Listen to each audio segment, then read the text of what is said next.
Hello friends, welcome to our YouTube channel friends. In this video I'm gonna tell you about how you can do factory reset in your Poco smartphone very easily. So I will be telling you in this video. So first let's open the settings.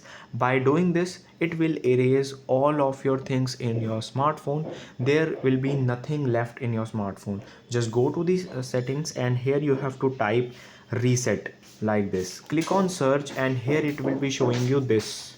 So you have to just tap on it and click on erase all. By doing that it will erase contacts, photos, videos, apps, accounts, backup, SD card, and there will be nothing left. So you have to back up your data or it will be deleted.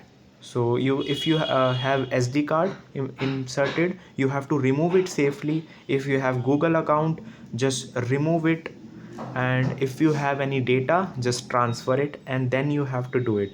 By clicking on it, it will restart your smartphone and then it will all be cleared. I hope you like this video. Thanks for watching.